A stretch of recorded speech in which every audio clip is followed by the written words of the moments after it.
কত জিন্দেগি নষ্ট করে ফেললো এই মোবাইল, চরিত্র নষ্ট করে ফেললো, মা বাবা সন্তানের মাঝখানে ফাটল সৃষ্টি করলো মোবাইল, স্বামী আর স্ত্রীর মাঝে ফাটল তৈরি করলো মোবাইল, তাজা তাজা যুবকের প্রাণটা অকাতরে বিলায়ে নিল এই মোবাইল। আপনারা বলবেন কি হুজুর আপনি চালান না? আমি মোবাইল চালাই না, মোবাইল আমারে চালায়, মোবাইল আমাকে চালায়। তার মানে কি আমি মোবাইলের গোলাম না, প্রয়োজনে মোবাইল আমার গোলাম। আল্লাহর ভয় নিয়ে চলো রে বান্দা, রাস্তা দুইটাই খোলা আছে, মন্দিরও খোলা মসজিদও খোলা, ডুববি কই তোর ব্যাপার। মোবাইলটা ওপেন করবি, ডানেও রাস্তা আছে বামেও রাস্তা আছে, ডানে ঢুকবি কোরআন তেলাওয়াত বয়ান, বামে ঢুকবি নর্তকীর নাচ গান। এবার কোথায় ঢুকবা তোমার ইচ্ছার উপরে নির্ভর।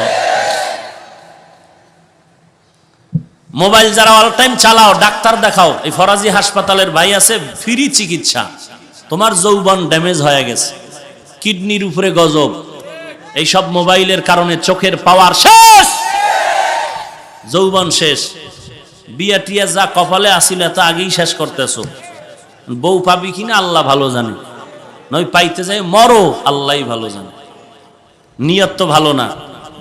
বিয়ে পাশ করার আগে বিয়া পাশ করেছিস।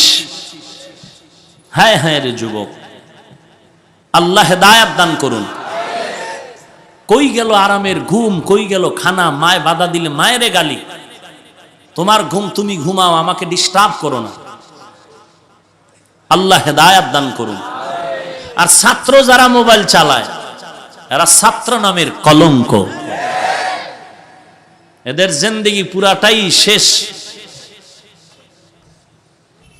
এরাই এক সময় শিক্ষকের বিরুদ্ধে আন্দোলন করে, এরাই শিক্ষকের বরদোয়া নিয়ে রাস্তায় ঘুরে। একটু আগেও বলেছি, মানুষের জিন্দেগির মূল পাওয়ার আদবের ভেতরে। রাহমাতুল লিল আলামিনের সিনা মোবারকের সাথে জিবরাইল আমিনের সিনাটা লাগাইয়া মৃদু চাপ দিয়েছেন আর বলেছেন ইকরা, হে নবী আপনি পড়ুন। নবী কি বললেন? নবী বলেন মা আনা বিকারিন, আমি পড়তে জানি না। বাতিল বেদাতি ভণ্ডরা এখানে তরজমা করে নবী নাকি বলেছেন জিবরাইল তুই কে রে, তোর কাছে পড়ুম না। অতি ভক্তি চোর, অতি বেয়াদব ডাকাত। অতি ভক্তি চোর, অতি বেয়াদব ডাকাত। ইউসুফ নবীরে দেখা জুলাইখা পাগল হয়ে গেল। মদিনা মিশরের এমপি মন্ত্রীর বউয়েরা কয় জুলাইখা এত পাগল কেন? আর গোপন নাই, ওপেন হয়ে গেছে, সিসি ক্যামেরায় ধরা পড়ে গেল জুলাইখা তার ইউসুফের সাথে প্রেমের নিবন্ধনে পাগল হয়ে আছে। গোপন আর রইল না। জুলাইখা নিজের একটু পবিত্র বানানোর জন্য একটা কৌশল করে সুন্দর সুন্দর মহিলাদের সাজায় দুই সারিতে বসাইলেন, হাতের মধ্যে ছুরি দিলেন আর ফল দিলেন, আর বললেন তোমাদের মাঝখান থেকে আমি যেই ইউসুফের পাগলরে নিয়ে যাব, তোমরা তার দিকে তাকাবা, আমি অর্ডার দিলে ছুরি দিয়া ফল কেটে খাবা।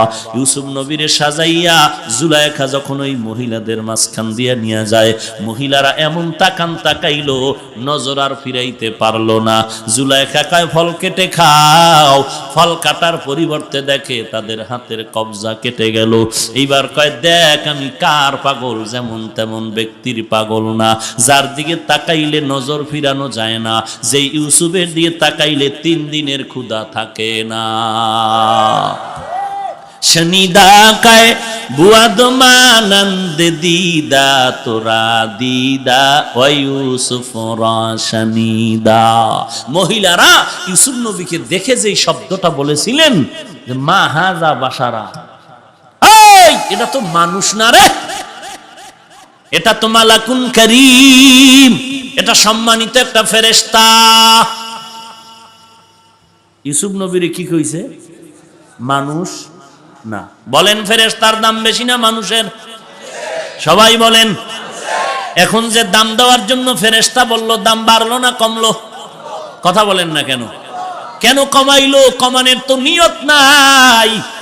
কেন কমাইলো? ইউসুফ নবী মানুষ, একজন নবীর সন্তান, তার মর্যাদা কি কথা বললে বাড়বে, ওই বাড়ার মতো মর্যাদার এলেম ওই মহিলাদের মাঝে ছিল না। আমাদের সমাজে এরকম অতি আবেগী একদল মানুষ এখনো আছে। কি কয় জানেন?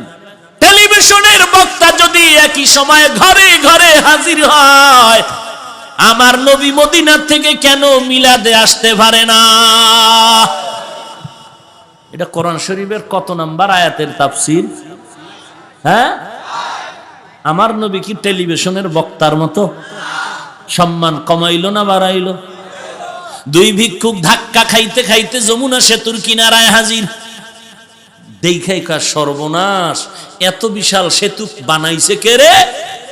একজনে বলে সরকার। 30,000 টাকার নিচে তো আর পারে নাই। আর একটা তার সেরা 30,000 টাকা এত বড় বিশাল সেতু কেমনে হয়? কম পক্ষে 40,000 লাগছে। ভিক্ষুক দুইটা যমুনা সেতুর গুণগান গাইলো, হইল না মর্যাদা কমলো? কমানের উদ্দেশ্য কিন্তু নাই, প্রশংসার নিয়তে গুণগান গাইলো, কিন্তু হয় নাই। কেন হয় নাই? বলে যমুনা সেতুর গুণগান গাওয়ার জন্য যেই মেধা দরকার এই ফকিন্নির মধ্যে সে মেধা নাই। কথা বুঝেন? নবী টেলিভিশনের বক্তার মতো? হায় হায় হায়, আল্লাহ সব ভাইকে হেদায়েত দান করুন। আরো জোরে বলেন। নবীজিকে চাপ দিলেন, একটা চাপ দিলেন আর বললেন ইকরা, হে নবী পড়ুন। নবী জবাব দিলেন মা আনা বিকারিন, আমি পড়তে জানি না। জিবরাইল আবার চাপ দিলেন ইকরা, নবী আবার বললেন মা আনা বিকারিন, আমি পড়তে জানি না। জিবরাইল আমিন এবার তৃতীয় চাপ দিয়েছেন, আগের দুই চাপের থেকে একটু জোরে, আর শব্দ বাড়ায় বললেন ইকরা বিসমি রাব্বিকাল্লাযী খালাক, খালাকাল ইনসানা মিন আলাক, ইকরা ওয়া রাব্বুকাল আকরাম আল্লাযী আল্লামা বিল কলম, আল্লামাল ইনসানা মা লাম ইয়ালাম। কয় চাপ? দুই চাপে পারলেন? পারেননি। তৃতীয় চাপে নবী পড়ছেন কিনা? পারি না তাও বলেন নাই, পারি তাও বলেন নাই। নবী চুপ, নবী অস্থির, শরীরে জ্বর, দৌড় খাদিজাতুল কুবরার কিনারায় গিয়া বলে তাড়াতাড়ি আমারে কম্বল দিয়ে আবৃত করে নাও, আমি অসুস্থ হয়ে গেলাম। ভাইরা আমার, এখানে জানার বিষয় হলো নবীকে দুই চাপ দিলেন, নবী বললেন আমি পড়তে জানি না। 3 নাম্বার চাপে নবী চুপ থেকে সমর্থন দিলেন কেন? কারণটা কি? 1 নাম্বার জবাব, নবী পড়তে জানি না বলার একটা জবাব হলো নবী তো দেখে দেখে পড়তে জানতেন না। জিবরাইল আমিন রেশমি কাপুরের মধ্যে আয়াত 5টা লিখে দেখাইলেন পড়ুন ইকরা। নবী তো দেখে দেখে পড়তে জানেন না, নবী উম্মি, দেখে দেখে পড়তে জানেন না আমার নবী। 2 নাম্বার, প্রথম যে বলা হয়েছে পড়ো পড়ো পড়ো, কি পড়বো, কার নামে পড়বো, এটা তো স্পষ্ট করা হয় নাই। তৃতীয়বারে বলা হয়েছে রবের নামে পড়ো। আমার রসুল এইবার চুপ থেকে সমর্থন দিয়া গোটা দুনিয়ার মানুষের জানায় দিলেন, ও দুনিয়ার উম্মতের দল, গোটা দুনিয়ার মধ্যে রুহানি রোগের ডাক্তার আমি, শ্রেষ্ঠ ডাক্তার আমি, রহমাতুল লিল আলামিন। কিয়ামত পর্যন্ত নতুন কোন ডাক্তারের প্রেসক্রিপশন নিবি না, আমার দেওয়া প্রেসক্রিপশন নিয়ে তুই জিন্দেগিটা চালায় জান্নাতে যাবি। তবে এই প্রেসক্রিপশন যদি কেউ না বুঝো, বুঝায়া দেওয়ার দায়িত্ব আমি রসুল দিয়া গেলাম ওলামায়ে কেরামের হাতে।